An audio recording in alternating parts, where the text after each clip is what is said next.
channel. It's Christy, and today's Saturday dinner is going to be an oven roasted chicken, and I have some roasted vegetables, potatoes, onions, carrots, and then I have some of these garlics that I just whacked off the top, and we're gonna put some oil on that. We're gonna put some rosemary. This is the rosemary for my garden that I was talking about earlier. And then we have olive oil, and then we're gonna do just the basic seasoning. So salt, pepper, onion, garlic, and then I have a little bit of Italian seasoning left in my pantry, and we're gonna give that a go. And I think I might make some green beans too, we'll see. So let's get started. We're gonna start by seasoning up the chicken. In the bottom of the chicken pan, let me show you. We've got some kettle fire bone broth. I don't have it in my own right now. However, when we're done with these bones, we will make some more chicken broth.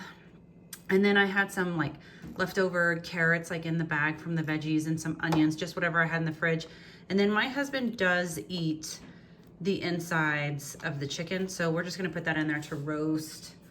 And then let's get some seasoning on this guy.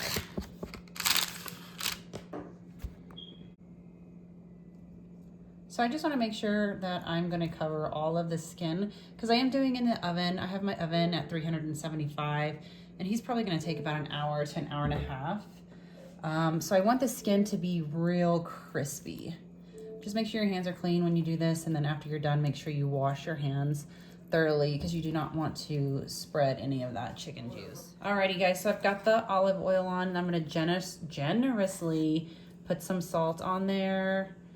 If you have, you know, blood pressure issues, or you're trying to stay away from salt, there's salt substitutes that you can use. But that's a pretty big chicken that I have here, so that amount of salt is not gonna be terrible. Chicken will pick up whatever flavors you give it. It's kind of like a turkey. And I kind of want to go heavy with the seasonings.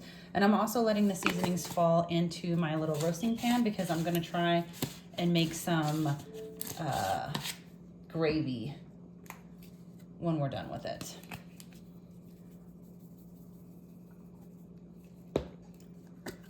And then my Italian seasonings. That looks pretty seasoned. Okay, so now we're gonna go over to the veggies. And we're gonna do the same thing, except I'm not gonna do the Italian seasoning on these, with my veggies, I kinda wanna be basic. So I'm gonna do just the olive oil and the salt and the pepper. They have pretty good flavor. And then I'm just going to top the garlic bulbs. I'm gonna make sure that the oil gets into them, so that it'll be nice and roasted garlic by the time we're done, because these vegetables are going to take about an hour as well, because I want the onions caramelized and the potatoes cooked all the way through. Okay, my hands are clean again. I washed them after I messed with the chicken, so just make sure your hands are very clean. You can use tongs if you want to. I just want to make sure that every veggie gets covered with some of that olive oil and the salt and pepper. And then we're going to make sure that all the veggies are in one layer, so that they all get nice and roasted. Oh, my rosemary. Almost forgot. I washed my rosemary, so now I'm just going to take it like a little tree, and then you just take your fingers and you kind of go down the sprig, and you'll get all the stems off. So I'll show you again. So you have your little sprig upward like a little tree, and then just grab onto them and pull down. And then you'll have all the little stems. Awesome. So we're gonna put this in the oven at 375 for like an hour. We're gonna do both of them at the same time.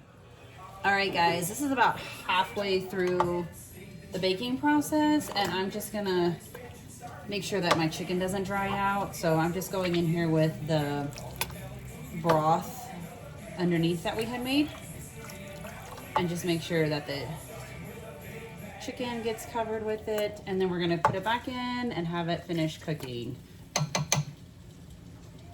Alrighty guys, so I have some water that I put a tablespoon of better than bouillon in. Let's ignore my tea kettle for right now. And I am going to put my green beans in here. I did have a bag of green beans that I had, so we're just gonna make these along with dinner.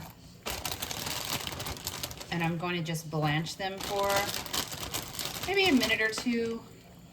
And then I'm gonna put some almonds in this back skillet while the green beans are blanching. I have some olive oil right now.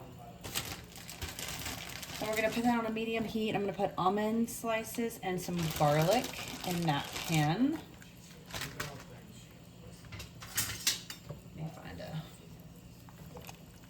Let's get these in there for just a moment. And then I kind of want to toast the almonds and the garlic. That's a good amount. And that's maybe like a cup. And a good amount of just this already pre-chopped garlic. So we just want to give those toasted while the green beans do their thing.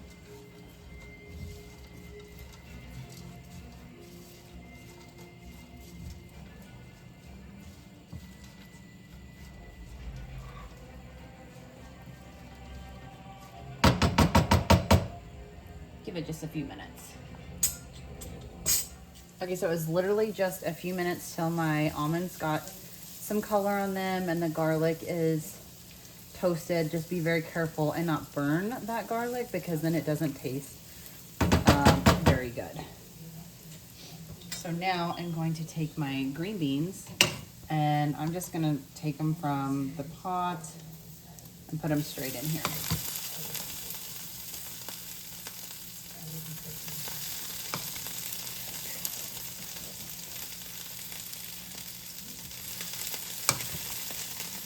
I like my green beans to still have like a little bit of crisp to them, but be cooked through, if that makes any sense. Borderline to like how you get them in the can, but not mushy. I don't know if that makes any sense. And then I have this broth, this chicken broth that we basically made with our better than bouillon. If we need any extra to put into our green beans to give them like a little bit extra steam if need be. And then I just want to incorporate the almonds with the green beans. I'm going to go ahead and turn off the heat so that the almonds don't burn.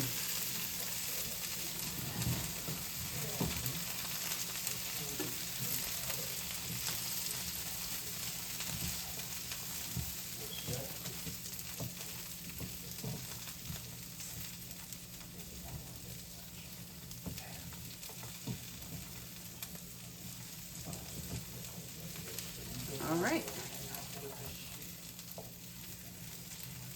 Dinner's almost done, guys. All right, guys, so I cooked my chicken to an internal temperature of 165. If you don't have a meat thermometer, I highly suggest getting one, just because chicken and turkey, when you're cooking those items, it's very easy to either overcook or the worst is to undercook them. And then you also just, there's tons of videos that can help you carve. I should have let this set a little bit longer, but I'm a little hungry. See, you can tell mine is very tender and very juicy and it's just falling apart. So we're just gonna cut it all off. I'm just gonna cut some of it off and then enough for my family to eat tonight. And then once it cools more, we'll take all the meat off the bones because like I said earlier, we're gonna save those bones and we're gonna put them in the crock pot and make bone broth with it. So getting very good use of our chicken, all parts of it. Woo! Yeah, I only let it set for like 5 minutes. I should have let it set for maybe 10. I'm gonna put me a plate together and I'll show you what it looks like. Hey guys, this is what my plate looks like with the finished product. So the roasted chicken, and then I made some dripping gravy, the green beans, roasted potatoes and carrots. And then I took some help from the grocery store with some Pillsbury flaky biscuits. And then I had some honey butter in my refrigerator. All right guys, so we're gonna give the final products a nice little taste. I'm just gonna taste the chicken with the little pan drippings.